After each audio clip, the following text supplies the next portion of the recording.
Hello, YouTube. It is your boy B3 back with another kicking and graphic novel review. This is a listenable review, so you can listen to it while you drive. Don't watch videos while you drive, but you can listen to it while you drive, and you can also just listen to it while you're doing chores and stuff. I do that a lot. I'll listen to like PBS Eons and whatnot. But today we are reviewing a Marvel book. As I said, I wanted to take a big break from Weird DC. I didn't do all the books I wanted to do, but it's just been every week, And now that I'm spacing them out weekly instead of uploading one a day, I just gotta do it like this. Breaking it up. So, today we are looking at Moon Knight Volume 1, The Midnight Mission from 2021. Yes, this 2021 Moon Knight run is really cool. This is after Khonshu takes over the world, after Moon Knight defeats the Avengers. A book I really want to read, but I only have the first volume of that Avengers run. But I knew it happened, and all you have to know is that it happened.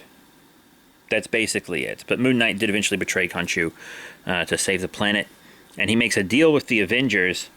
They're like, look, we know that Khonshu manipulated you and controlled you to an extent, and you have dissociative identity disorder, DID, which is what was formerly called multiple personalities disorder. DID is just a more accurate way to describe it now, I believe, scientifically. And so they were like, look, you can be free. We won't throw you in prison, but you gotta see a therapist about this DID stuff. And now that Khonshu is locked away by gods and stuff, he won't have that influence over you. So you gotta see a meta-specialist therapist. So he's doing that, but he also opens a mission. And before we get further into it, I'm gonna read you the back of the book. His mission is justice. The mysterious Mr. Knight has opened his midnight mission, sheltering his people from the weird and horrible. The Moon Knight stalks the rooftops and alleys marked with his crescent moon tag, bringing violence to any who would harm his flock. While Khonshu languishes in prison, Mark Spector's sacred duty must still be observed, the protection of those who travel at night. But what happens when those he would save are turned into weapons against him? When gangs of elderly residents leave a trail of bizarre violence, Moon Knight must put his body, mind, and very soul on the line to end the carnage. A mysterious foe attacks from an unexpected direction.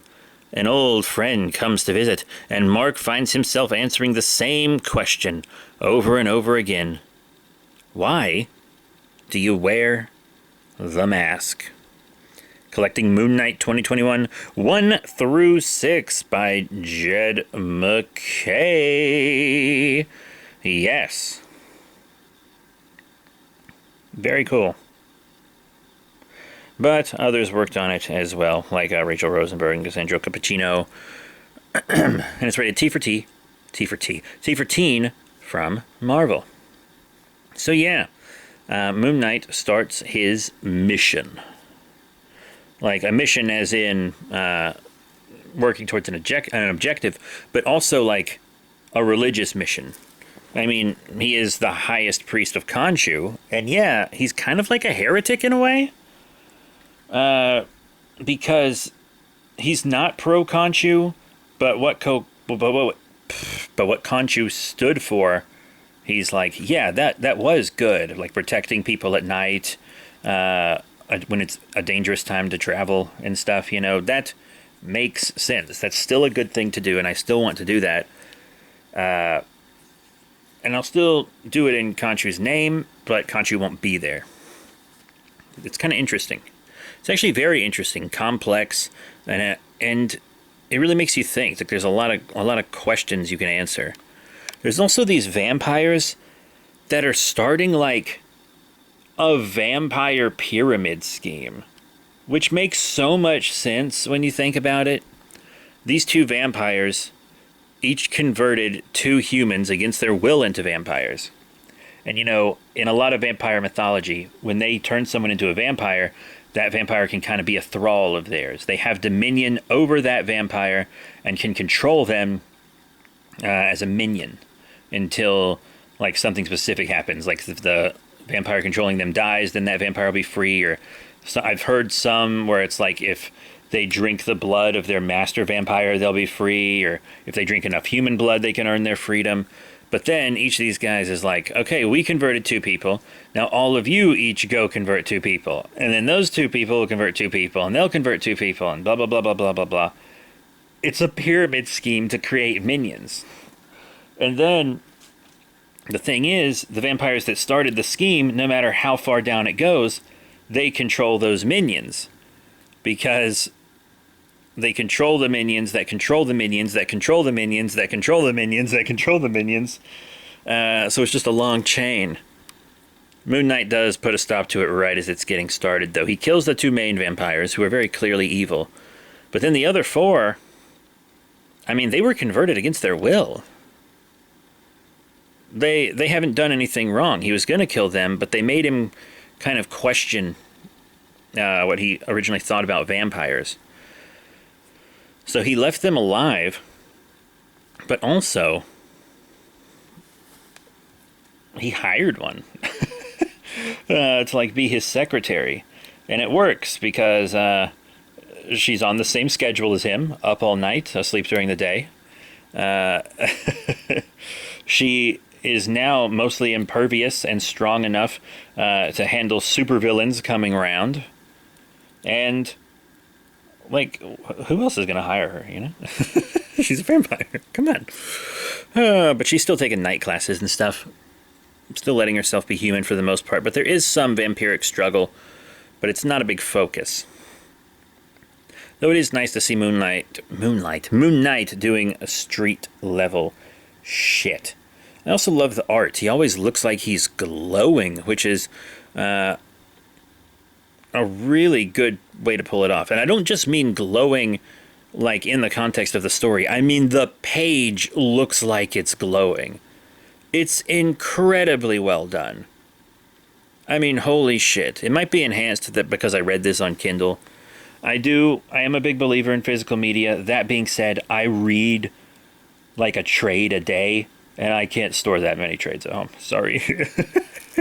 I read like a trade a day for real. So, now he's protecting this specific chunk of New York, and people come to him and they're like, there's something weird going on in my building, or it seems like these people are possessed. They're like coming to him like in JoJo Part 5, how people would come to Bucciarati, you know? And then he goes and helps them. And then this doctor moves into town, and he is a worshiper of Khonshu. Turns out, yeah, Mark Spector is Khonshu's right hand. But who's Khonshu's left hand? It's this doctor. And this doctor is still very loyal to Khonshu, and he's not evil. I just want to say, he is not evil. They are just at odds on how to serve Khonshu. He does not want to kill Moon Knight. He doesn't want to kill any humans or hurt any humans at all. But he does think that the vampires that Moon Knight spared and is kind of like harboring in a way should be dead. He does attack Moon Knight to try to make him better. He does try to kill the vampires. And this left hand of Khonshu went through this ritual rite that Khonshu never gave Mark. And it's kind of implied he never gave it to Mark because of his dissociative identity disorder. Because apparently you're supposed to get all the memories and experience of the previous Moon Knights. Like, what is a good thing to compare it to? Think about the Morphin Grid in Power Rangers.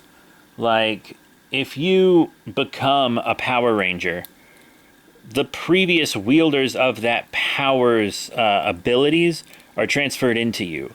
And that was just something that I think they kind of came up with to... Because for a while in Power Rangers, the characters knew martial arts and stuff before they became Rangers. And then people started becoming Rangers who didn't know how to fight, but suddenly they knew how. And it's like, oh, how do they know how to pilot a Zord instantly? Well, it's because that knowledge is in the Morphin Grid and it's given to them with their powers. Apparently that's supposed to happen with Moon Knights. But it didn't happen with Mark. And it doesn't fully explain it. But the way I see it, Mark had dissociative identity disorder. And giving him the memories and experience of generations of people going back to the beginning of the human race, because there were prehistoric Moon Knights, that would probably have shattered his psyche. I don't think Mark Spector could have handled that in the beginning. And this new Moon Knight, he is a Moon Knight. I think it would actually be interesting maybe if they had a title in the future called Moon Knights, if the two of them teaming up. I haven't read past this specific volume, so I can't really help. But this Moon Knight goes by Hunter's Moon. And his motif is also black and white. And it's you know the vibe. It's the superhero's antagonist that has the same powers and similar costume, and it's that. But this guy isn't a villain. He is an adversary. He is an antagonist. He is not a villain. I cannot stress that enough. But he's fighting Mark, and he does kick his ass at first. But then he goes to kill the vampires, and Mark shows up and is able to defeat him. And he's like, how can you defeat me? I have the fighting knowledge of thousands, dare I say, millions of years, maybe even a million, however old the human race is, thousands of years of, it's not millions, thousands of years of fighting knowledge in my head. How can you beat me? And Mark is like, because you didn't earn it. You're given all this knowledge that tells you how to fight, but I learned how to fight myself. I know how to fight because I've done it a bunch. You have knowledge about fighting, but you're not actually experienced in the same way I am. Which I guess makes sense. I kind of like that. It was cool. It's a bit of a stretch. Yeah. But it's cool. Anyway, in addition to a lot of vampires, there's also like gangs of old people that are getting possessed and beating people up. And when they get possessed, they all speak in unison. So it's clear that like one mind is possessing them, but why old people? What do they gain from this? And this guy who just goes by Soldier, like he has a name, but nobody calls him by his name. He just goes by Soldier. That's it. He said a gang of old people beat him up, and they were like, you're a hardened military vet who's in his prime. How are you not able to fight off a gaggle of geriatrics? And he was like, oh no, I didn't fight back. I just let them beat me up. One of them was my mom. I wasn't going to fight them. It just wasn't going to happen. And you got to respect that. It's actually, it's cool. And I actually really like how Soldier is characterized. And he has all these tattoos on his body, which I didn't even really realize were tattoos at first. Like when you first see him, it almost looks like they're putting stuff on his wounds. But no, he has these big black ovals and like rectangles on his body. And they're blacked out tattoos. Didn't even notice them on the first read through, but they are important. So anyway, Soldier takes Moon Knight back to his apartment, or back to his mom's apartment, which is also his apartment. And the janitor there is the villain. Apparently, if people consume his sweat, he can control their minds. Which really sounds like a superpower that would be in My Hero Academia. 100% that sounds like a My Hero power that a villain would have. But since he's the janitor, he's had, direct access to the water in this building. He's been saving up his sweat and putting it in there. And,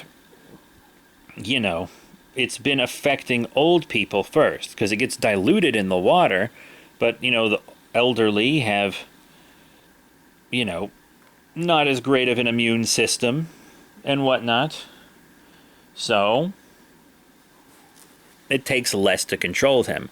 But if he works at it and people keep drinking water, he can control them. And he ends up controlling Soldier. And then he ends up having this like mind battle with Moon Knight. Moon Knight's like, look, I can fight all these people that you're controlling, or I can drink your sweat straight from the source, no delusion, and we can have a battle in the mind. And this dude thinks he can take on Moon Knight. And, you know, Mark Spector not only is used to kind of this with his dissociative identity disorder in a way. I hope that doesn't sound disrespectful for the real disorder. But earlier in the book, it was mentioned that all this prolonged contact with Khonshu and stuff has, like, rewritten his brain. It has changed physically. He has this, like, brain that's been touched by the divine. So when someone goes into his mind, it is insane. And it makes him capable of things that other humans aren't. And I know you're like, duh, it's Moon Knight. He gets his powers from a god and makes him more capable than... No, it's more specific than that. His brain has changed forever. If he was stripped of his powers, his brain would still very much be this fancy improved brain. Also, speaking of DID, you don't see him change personalities in this book. And I'm not going to lie, I really like that. Because a lot of the time, dissociative identity disorder in books, especially comics, is kind of a lot. It's kind of eye-rolly. The only character that I feel like does it really well most of the time is Two-Face. And I only say most of the time. But yeah, the multiple personalities thing, I often don't like multiple personality stories, but I do like Moon Knight when he's street level. But he doesn't have any episodes in this, really. And he's supposed to log his episodes, and it's like a good thing that he's not having as many episodes. But something about it seems strange, because like he should be having more because of the stress, but he's not, and that has to do with his new divine brain. But also, you know, it makes things easier to keep track of. Because, like, he can dress as Moon Knight and as Mr. Knight and still be the same guy. Like, when you see him change outfits, he's not changing personalities. He's just changing clothes. Very interesting. Plus, I love both looks. It's not often you see a nighttime vigilante street-level hero in white, you know? It's actually pretty cool. Sorry if this is going long. I know I have a lot to say here. But there is a villain. I know we talked about Hunter's Moon, but there's a villain. Like his friend Tigra from West Coast Avengers comes to visit. And there's this villain who's not Jigsaw, but kind of looks like an older Jigsaw in a way, who's not quite as ugly. And he tries to blackmail Moon Knight. He taps into the Steven personality's bank accounts, and the Steven is a multi-millionaire because of like all the stuff Mark has done over his life, being a mercenary and damn good at it, and then investing well. So he has all these accounts full of millions of dollars, and this dude's like, oh, fuck, I'm being hired by this other guy to take down Moon Knight. I'll just take him down via the money, you know?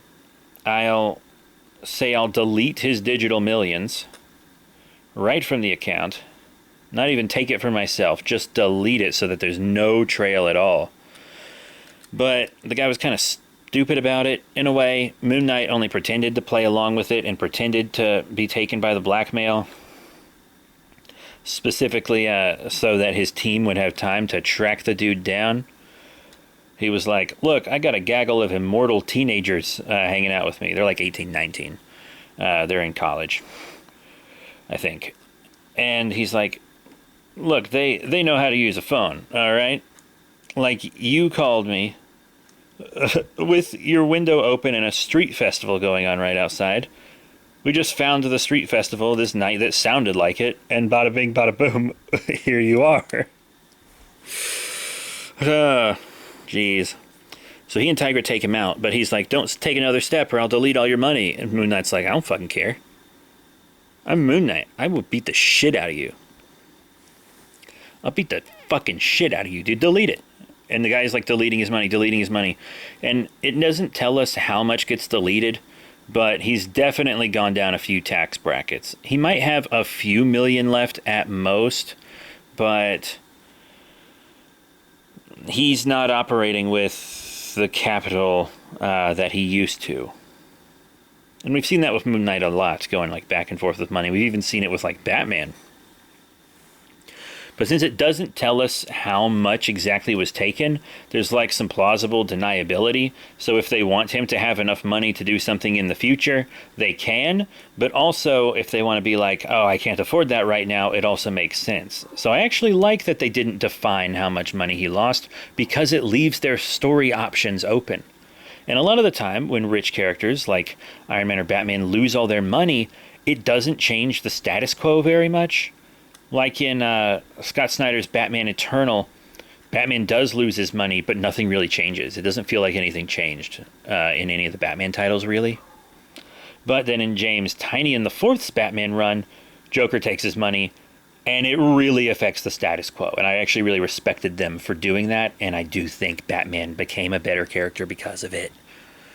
But a lot of this book also has them talking about Mark refusing to take his mask off in front of like anybody. And he's like giving all these bullshit reasons to his therapist why he won't take it off. But eventually he tells Tigra that it's so he doesn't have to look at himself in the mirror. He's afraid he'll catch a glimpse at his own face, and he doesn't want to because he hates who he is. He hates what he's done in his past, and he even still hates who he is now to this very day, even though he's trying to be a hero. Because he says he relapses and becomes closer to a villain all the time. But his face, when they finally show it, is real beat up. He is not in good standing, face-wise. But he has a really nice moment with Tigra. Also, the issue after that has a really cool cover art where it's like all these giant chains and his outfit's all torn up. It's actually really rad. And I really enjoy his combos with his therapist. But then they find out that Soldier, their friend, worked for Hydra. They have a photo of him with 2 Hydra agents, and those blacked out tattoos, they were all Hydra tattoos. This dude is in Hydra, and they find that picture with a bunch of surveillance equipment in the office across the street, and all these notes about his comings and goings and Moon Knight's friends and the vampires that are working for him. And one of the vampires is like, I saw Soldier go in there, and I thought that was weird, so I followed him, and then bada bing, bada boom. He's been spying on us. So Mark goes to confront Soldier, and he just has like a civil conversation with Soldier's mom. They don't tell us exactly what happens in that conversation, but it's civil, he doesn't hurt her, and I think he promises to even bring her son home if he can. But he finds Soldier chained to a radiator, and a voice on a walkie saying there's a bomb, and he can either try to save Hydra scum and die in the blast, or he can leave and prove to the world that he's not actually a protector. And Moon Knight, of course, chooses to stay, and he has this little wrist-mounted blowtorch from his quote-unquote richer days, so he doesn't have much in the way of power for it. The power cells are apparently really expensive, I guess. No time to fully explain, and also leave options open. But then the bomb goes off, and it turns out, oh, huh, it's not Soldier. It's not Hunter's Moon. Who could it be? Well, it's one of Moon Knight's friends. It's Terry, the one who said he saw Soldier walk in. He is a villain. I didn't see the twist coming, but when you look back on it, because I remember when it was Terry was like, it's Soldier, I saw him go in here, blah, blah, blah. I was like, oh, what a cop-out. That was too easy. That's why it was too easy, because it wasn't true. I can't believe I fell for that. I cannot believe I fell for that. Oh my God. But he's a character now called Zodiac, who basically just looks like a color swapped Mr. Knight. So now we have another Moon Knight and another Mr. Knight kind of running around-esque characters, at least in their design. But this guy has a lot of Mr. Knight physical mannerisms, but his suit is like all black and gray, and his mask is black, and he has this like bike chain and a padlock around his neck. Zodiac seems like kind of an uninspired name, to be completely honest, but oh well. Anyway, he beats the fucking snot out of Moon Knight. But another one of Moon Knight's vampire friends actually goes to get Hunter's Moon, who she knows wants to kill her. She knows that Hunter's Moon will probably kill her as soon as she goes to see him. But she's like, hey, if you really do serve Khonshu, Mark's about to die. Please go help him. Please. I can't. So Hunter's Moon does. He saves Moon Knight, and then also he's like, hey, that woman that works for you, the vampire, she came to me to tell me to save you, knowing that I would probably kill her. And that actually made me reconsider how I see things, how I see vampires and whatnot, just like she made you reconsider it when you found her on the street during the pyramid scheme. So I'm not going to kill her. I still don't like you. I still don't think you do things the right way. But I am going to help you. And we got a truce now. And since I'm a doctor, I'm also going to do a bunch of healing on you. It's time to heal. I'm going to put you in a sarcophagus. Khonshu's going to talk to you a little bit, even though he's locked away and it's not supposed to be possible. But his mission was blown up. And the community is kind of like coming together to help him in Kanto style. But he's also like, I don't care that the mission's destroyed. People know to find us here. If we move, we might not be able to help as many people. So I'll just do it in the rubble if I have to. And it's really cool. This is a really good book with really good cover arts. And the art is spectacular. The magnificent use of color. You think of these characters like Batman and Moon Knight and whatnot, and you don't expect the books to be so colorful. This is an extremely colorful book. Pinks and greens and yellows, the way it plays with light is really amazing. The colorists must be commended for this book, really, truly.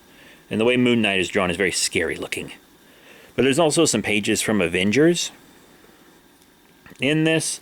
It didn't mention them on the back of the book, but there's Moon Knight promo pages from Avengers 2018 number 45 that are also collected in the back of here. And I think that was to kind of promote Moon Knight's new solo title after that Avengers arc. And when I first read this, I was like, wait, this happens before the trade. Why isn't it at the front? And I think it's because it doesn't flow well. It's not actually a good place to start. Putting that preview in the front would have actually been really weird now that I'm like doing the review and I've thought about it and blah, blah, blah.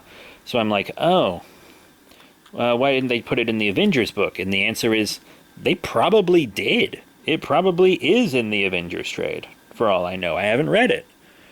And I also thought, why is it in here, though? Oh, because it's just them preserving the media, which I actually really appreciate. Because a lot of the time when single issues are brought into trade format, sometimes little things can be left out.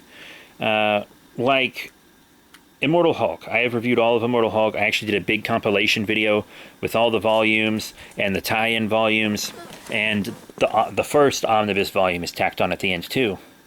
When I first read Immortal Hulk, I was like, the Avengers issue that introduces him should really be in this. Volume 1 of Immortal Hulk. Or at the very least, it should be in one of the volumes that was like a side volume, not in the main series. I think it would have been best in one of the side volumes, actually. One of the side trades that had like the spin-offs and the one-shots and the tie-ins. But it was in the omnibus. Maybe they were just saving it for the omnibus, I don't know. But it's important context, which maybe wouldn't have been a good place to start in Volume 1, now that I think back on it, just like thinking back on this. But I do think it should have been in one of the spin-offs. and not just the omnibus. But I like this volume. I think it's laid out well. The story is good. I like the writing. I prefer Moon Knight street level. I'm not a big fan of Moon Knight solo stories that are like big world-ending events. You hear that, MCU? I didn't finish your Moon Knight series. He would have been better as a Netflix treatment. But those were even hit or miss. But yeah, Moon Knight Volume 1, The Midnight Mission from 2021 is a good book. It's got a good story, magnificent art, and it's all laid out very well. And it's probably one of my... This looks like it's going to be one of my favorite Moon Knight runs. Based on this beginning, I think I'm going to like it here. But that's it. Thank you all very much for your support. Remember to rate, comment, and subscribe. Check out all the cool links in the description below. Facebook, Twitter, etc. I do not know when I will do Volume 2 because I specifically don't have it right now. But there is some Image Comics Massive Verse stuff that I want to do. I want to do a bunch of Devil's Reign and Daredevil. Maybe some more Batman. I'm just feeling street-level vigilante-ish right now, you know? I want to do some street-level vigilantes, which also means maybe some Spider-Man. But I'm feeling like darker ones, admittedly. But that's it. Thank you all once again. See you all next time. Bye for now.